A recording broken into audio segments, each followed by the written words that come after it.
अस्सलामुअलैकुम my YouTube family, कैसे हैं आप सब लोग। आई होप कि आप सब खैरियत से होंगे। अल्हम्दुलिल्लाह मैं भी बिल्कुल ठीक ठाक हूँ। तो आज मैं आपके साथ शेयर कर रही हूँ उम्रा मुबारक थीम का ये केक था, जो कि मेरे ऑर्डर वर्क का केक था, मैंने तैयार किया था। तो आज की वीडियो में जो चीज़ मैं आपको सिखाऊंगी वो है शुगर सिरप तैयार करना और इसके साथ केक को प्रॉपर सॉक करना। क्योंकि बहुत ज़्यादा मुझे कमेंट्स में पूछा जा रहा है जी केक को कैसे सॉक करें, क्या रेशो रखें चीनी पानी की। क्योंकि बहुत से लोग ऐसे हैं कि जो बिगनर्स हैं अभी और उन्हें ठीक से आइडिया नहीं हो पाता। तो होता क्या है, अगर केक बहुत ज़्यादा सॉक हो जाए तो वो भी केक खाने में बिल्कुल मज़े का नहीं लगता, पिलपिला सा लगता है, गला गला सा। और अगर थोड़ा कम सॉक हो तो वो बिल्कुल ड्राई सा लगता है, यानी हलक से नीचे नहीं उतरता। मतलब ये कि केक मज़े का नहीं लगता। तो शुगर सिरप का बड़ा इंपॉर्टेंट किरदार है जी केक को सॉक करने में और उसके बाद केक का टेस्ट डेवलप करने में। तो यहाँ पे देखिए मैंने लिया है 140 ग्राम पानी और 2 टेबलस्पून चीनी। अच्छा, 1 कप पानी है जो कि 140 ग्राम के बराबर था। इसके अंदर मैंने 2 टेबलस्पून के बराबर चीनी डाल दी है। फ्लेम ऑन कर दिया है। चम्मच चलाते हुए मैं इसे गर्म करूँगी और बस इतना गर्म करना है कि जो चीनी है ना ये अच्छे से पानी में डिज़ोल्व हो जाए। कोई 1 तार 2 तार वाला शीरा तैयार नहीं करना, मकसद सिर्फ चीनी को पानी के अंदर हल करना है। जैसे ही ये हल होगी तो मैं फ्लेम को ऑफ़ कर दूँगी। तो यहाँ पे चम्मच चलाते हुए देखें चीनी जो है पानी में घुलना स्टार्ट हो गई है। तो अब मैं वनीला केक के लिए ये तैयार कर रही हूँ शुगर सिरप। तो मैं इसके अंदर डाल दूँगी हाफ़ टी स्पून के बराबर वनीला एसेंस। अच्छा, ये डिपेंड करता है कि वनीला एसेंस आपका कैसा है। अगर तो नया ख़रीदा हुआ है तो कम यूज़ कीजिएगा, अगर थोड़ा पुराना है तो थोड़ा सा ज़्यादा भी डाल सकते हैं। तो मेरा यहाँ पे बिल्कुल नया है, मैंने नई ही बोतल आज ही खोली है, तो इसलिए मैंने थोड़ा सा कम ही ऐड किया है क्योंकि ये काफ़ी स्ट्रॉन्ग है और बड़ी अच्छी क्वालिटी का है। बड़ा ज़बरदस्त किस्म का एक टेस्ट आ जाएगा हमारे शुगर सिरप के अंदर इस वनीला एसेंस का। और जब केक को इसके साथ सोक करेंगे ना तो केक के अंदर भी बड़ा ज़बरदस्त किस्म का वनीला जो टेस्ट है ना वो आएगा। अच्छा, यहाँ पे देखिए जी सारी चीनी मेरी जो सी घुल चुकी है पानी के अंदर। अब मैं इसे फ्लेम ऑफ करके ठंडा होने के लिए छोड़ दूँगी। जब तक चीनी वाला पानी हमारा ठंडा हो रहा है तब तक हम इसके लिए एक बोतल तैयार कर लेते हैं। अच्छा, प्लास्टिक की कोई सी भी बोतल जो है आप यूज़ कर सकते हैं इस शुगर सिरप को भरने के लिए। यहाँ पे मेरे पास एक हाफ़ लीटर वाली बोतल थी प्लास्टिक की। उसके कैप के अंदर ना आपने इस तरह से ये जो बड़ी सुई जिसे कंदुई भी बोलते हैं, जिससे रज़ाइयाँ वगैरह बनाते हैं, इसको आप बड़े आसान सुराख करेंगे तो देखिए कितनी आसानी के साथ ये ना ढक्कन में से गुजर रही है।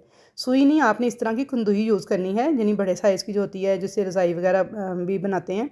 तो इस तरह से आपने इसे मुख्तलिफ़ जगहों से गुजारते हुए ना इसके अंदर सुराख कर लेने हैं। तो देखिए आपने जलाकर किसी चीज़ को गर्म करके सुराख नहीं करने, बहुत बड़े बड़े से सुराख हो जाते हैं। फिर शुगर सिरप जो है ना उसकी कोई समझ नहीं आती वो कितना डालना है कितना नहीं। तो अगर आप बिगनर हैं और आपसे चम्मच के साथ नहीं ठीक तरह से केक को सोक करने का आइडिया होता तो आप इस तरह की एक बोतल तैयार कर लें।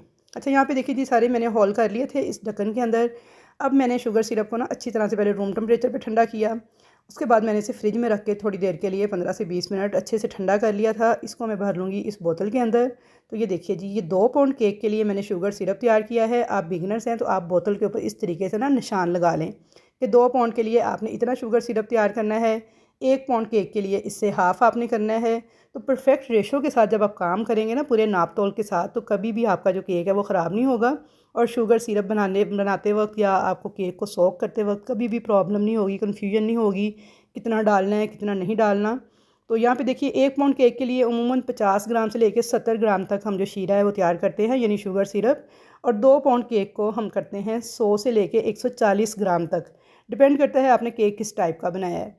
तो इसलिए तकरीबन 140 ग्राम जो शुगर सिरप है ना वो चला जाता है 2 पाउंड केक को सोक करने के लिए। मेरा तो इतना ही जाता है तकरीबन और बिल्कुल परफेक्ट रहता है। अच्छा, यहाँ पे देखिए मैं क्या कर रही हूँ, ये मैंने केक था 2 पाउंड का 4 अंडों से तैयार किया था ये स्पंज, और इसे मैंने पतीले में बेक किया था। इसके ऊपर एक लेयर सी आ जाती है जब हम पतीले में केक को बेक करते हैं ना, तो कुछ देर के बाद ऊपर एक गीली गीली सी लेयर सी आ जाती है। उसे आपने अच्छी तरह से नाइफ़ के साथ साफ़ कर देना है, किनारों से भी ऊपर से भी। जैसे देखिए मैंने आपको कभी भी केक को सारा साफ़ करके दिखाया है, इस आपने पोजीशन में ले आना है स्पंज को। उसके बाद आपने करनी है इसकी कटिंग। तो यहाँ पे देखिए मैं इसकी कटिंग जो है मैं 3 लेयर्स इसकी काटूंगी। तकरीबन 1-1 इंच की ये 3 लेयर है। इस तरह से आपने काटना है। कटिंग मैंने आपको पहले भी बहुत दफ़ा सिखाई है, फिर भी आप देख लें एक बार कि मैंने अच्छे से छुरी को एक ही लेवल पे रख के चारों तरफ घुमाते हुए एक निशान बनाया है। उसके बाद मैंने आरी की तरह चलाते हुए छुरी को एक साइड से चलाते हुए बाहर की तरफ निकाला है। और यहाँ पे देखिए कितना सॉफ्ट कितना स्पंजी किस्म का हमारा केक बन के तैयार हुआ है। 4 अंडों के साथ मैंने ये केक स्पंज तैयार किया था। और वनीला केक स्पंज की रेसिपी मेरे चैनल पे मौजूद है, लिंक मैं डिस्क्रिप्शन में डाल दूँगी। मैं एक ही रेसिपी को यूज़ करती हूँ अपने ऑर्डर वर्क के लिए और इसी से ही मैं केक तैयार करती हूँ। तो अल्हम्दुलिल्लाह बिल्कुल परफेक्ट बन के तैयार होता है, बहुत टेस्टी होता है और मेरे कस्टमर्स का फ़ीडबैक बहुत शानदार आता है। अच्छा, यहाँ पे देखिए तीनों लेयर्स आपने बिल्कुल इक्वल काट लेनी है इस तरीके से। और अब देख लें, मैंने पतीले में केक पे बेक किया है, फिर भी ये कितना परफेक्ट बेक हुआ है, कितना सॉफ्ट और कितना स्पंजी है। बस थोड़े सा ये फ़र्क है कि जब आप पतीले में केक बेक करते हैं तो उसके क्रम्स थोड़े ज़्यादा होते हैं बनस्बत ओवन वाले केक के। अच्छा, अब यहाँ पे देखिए केक को मैं सेंटर में नहीं, थोड़ा सा साइड पे रख रही हूँ, क्योंकि मुझे आगे नाम वगैरह लिखना है, तो उस हिसाब से मैंने उसकी सेटिंग कर ली है। थोड़ी सी क्रीम लगा के उसके ऊपर केक की रखी है मैंने फर्स्ट वाली लेयर, जो कि सबसे ऊपर टॉप वाली थी, उसे मैंने सबसे एंड पे यूज़ किया है। जो सबसे एंड वाली है इसे मैं सबसे टॉप पे यूज़ करूँगी। उसकी क्या रीज़न है मैं आगे चल के बताती हूँ। अच्छा, यहाँ पे पहले आप शुगर सिरप देख लें जी। ये बोतल के अंदर जो शुगर सिरप है ना, मैंने अंदाजे से इसके 3 हिस्से कर लिए हैं, यानी बोतल के ऊपर हल्का हल्का निशान लगा के कि मैंने एक हिस्से को इतने शुगर सिरप से सोक करना है, दूसरे को इतने से और तीसरे को इतने से। ये बिगनर्स के लिए मैं टिप बता रही हूँ कि इस तरह से आपने बोतल के ना 3 हिस्सों में इस शुगर सिरप को डिवाइड कर लेना है कि 3 लेयर्स हैं तो तीनों को हमने इसके साथ सोक करना है, क्योंकि पतली पतली लेयर्स हैं तो जल्दी सोक हो जाएंगी। यहाँ पे देखिए सारा केक ऊपर से ना आपको गीला नज़र आना चाहिए, खुश्क आपको बिल्कुल भी नज़र नहीं आना चाहिए।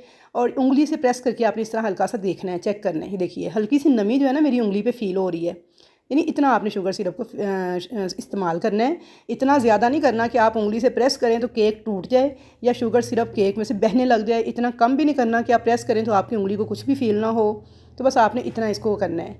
अगर आप चम्मच वगैरह से सोक कर रहे हैं तो फिर आपने इस तरह से उंगली से इसे चेक कर लेना है। अच्छा, क्रीम को आपने अगर बिगनर्स हैं तो पाइपिंग बैग में भर के इस तरह से लगाना है। इस तरह से बिल्कुल इवन जो केक की है फ्रॉस्टिंग होती है और बड़ा नीट जो है ना केक आपका क्रम कोट होगा। लेकिन अगर आप एक्सपर्ट हैं, प्रैक्टिस हो चुकी है, फिर तो आप चाहें तो डायरेक्ट भी लगा लें। लेकिन इस तरह से अगर आप यूज़ करते हैं ना ये तरीका, तो ये केक की आइसिंग करने के लिए बिल्कुल परफेक्ट रहता है। इसमें आपके ना केक बिल्कुल इक्वल आएगा, कहीं से भी इसके लिप्स वगैरह नहीं निकलेंगे, ऊंचा नीचा नहीं होगा, लेयर्स जो है ना स्लिप नहीं होंगी। अच्छा, यहाँ पे देखिए मैंने केक की एक लेयर लगा के क्रीम की उसको बैलेंस किया है। ऊपर थोड़ा सा मैंने डाला है स्ट्रॉबेरी का क्रश, इसे भी मैंने लेवल कर लिया है। अब मैंने उसके ऊपर केक की दूसरी लेयर को रख दिया है और इसको भी मैंने सोक कर लिया शुगर सिरप के साथ, बिल्कुल उसी तरीके से जैसे मैंने केक की फ़र्स्ट लेयर को सोक किया है। अच्छा, मैंने शुगर सिरप को आपको बताया कि अगर आप बिगनर्स हैं तो आप बोतल के ऊपर इस तरह से 3 निशान बना लें इक्वल, कि हमने 3 लेयर्स हैं तो 3 हिस्सों में इसको करना है। अगर 2 लेयर्स होती तो मैंने इसे 2 हिस्सों में डिवाइड कर लेना था शुगर सिरप को। अब मैंने दूसरी लेयर को भी सेम उसी तरीके से सोक करना है कि देखिए इस तरह से आपने डालते हुए चारों तरफ से पूरे का पूरा ये इसे गीला नज़र आना चाहिए, कहीं से ड्राई नज़र नहीं आना चाहिए। उसके बाद आपने उंगली के साथ इस तरह से हल्का सा प्रेस करके इसको चेक भी कर लेना है कि आया आपकी उंगली को नमी फ़ील हो रही है। अगर नमी फ़ील हो रही है इस तरह से हल्की सी, तो इसका मतलब है आपका केक बिल्कुल ठीक सोक हो रहा है। अगर आपको लगे कि नहीं बहुत ज़्यादा केक सॉफ्ट हो गया, आप उंगली से प्रेस करते हैं तो केक टूट रहा है या वो बाहर आ रहा है शीरा सारा बह बह के, तो आपका केक गल जाएगा। मुंह में जब डालेंगे तो बिल्कुल पिलपिला सा गला हुआ केक फ़ील होगा।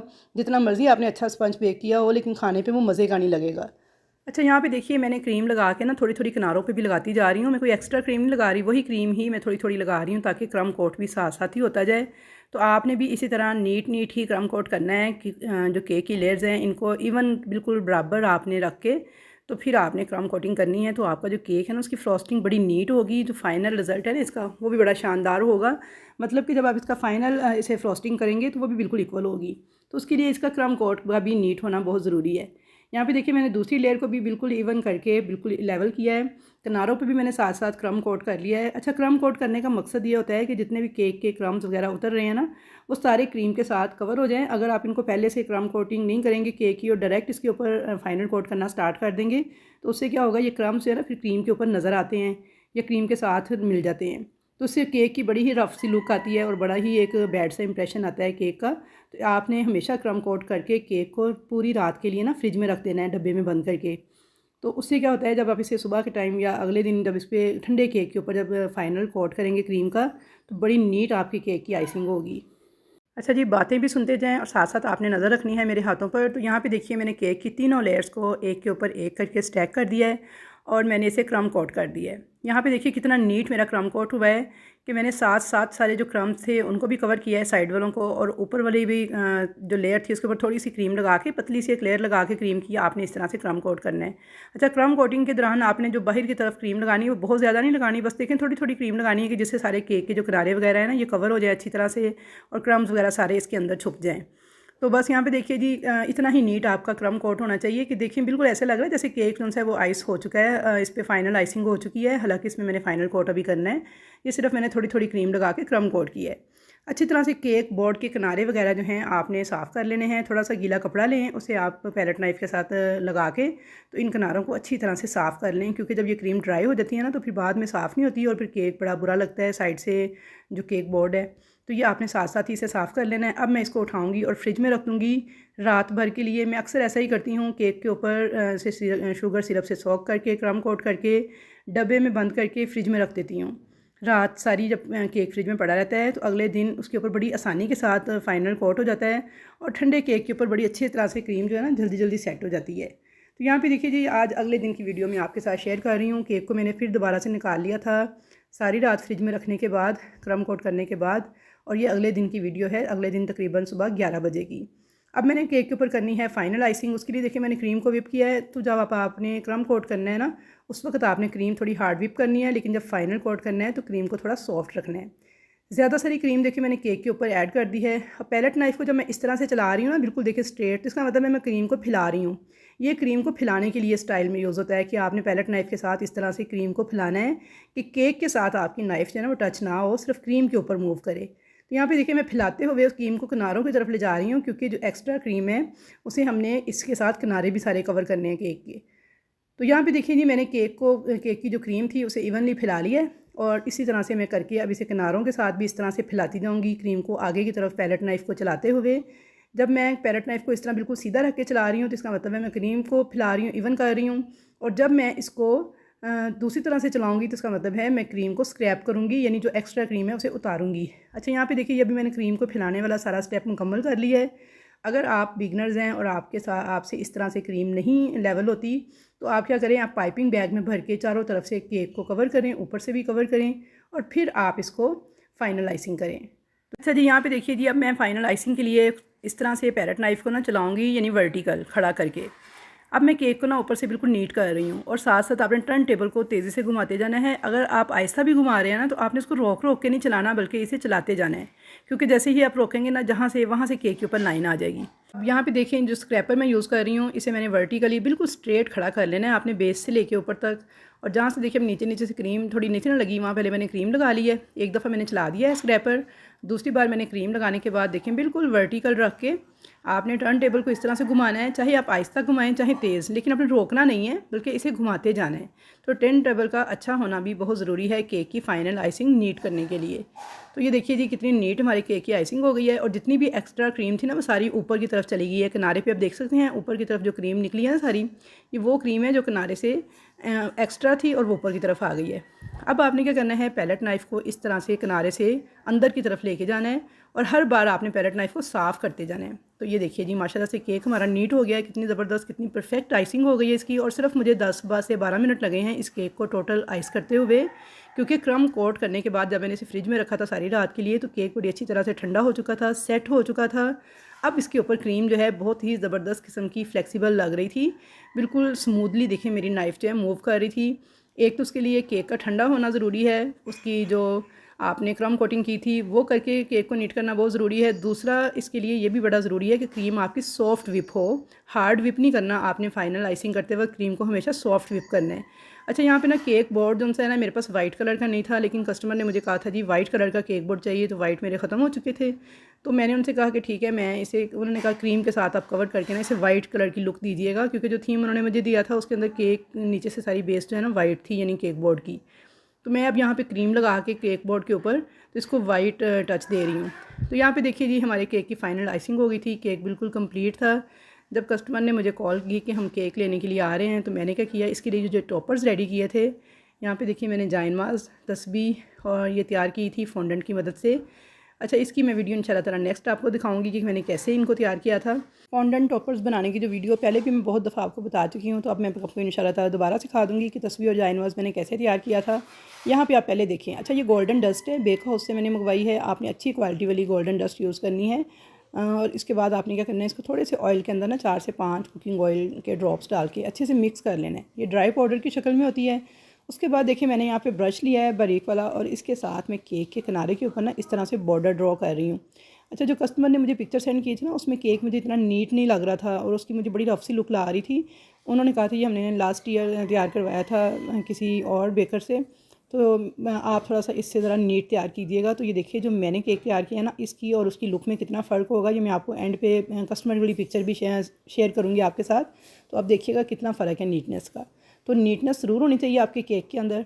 यहाँ पे देखिए मैंने बॉर्डर जो है गोल्डन डस्ट के साथ बना लिया था। उम्रा मुबारक मामू जान के जो मैंने वर्ड्स थे, ये भी मैंने रात निकाल के रखे थे, ये भी ड्राई हो चुके थे फॉन्डेंट के साथ। इनको भी मैंने प्लेस कर दिया था क्रीम के ऊपर, और जायनमाज और तस्वीर को भी मैंने देखें इस तरह से इसके ऊपर लगा दिया था। अच्छा, यहाँ पे देखें जी, ये बड़ा अहम स्टेप है।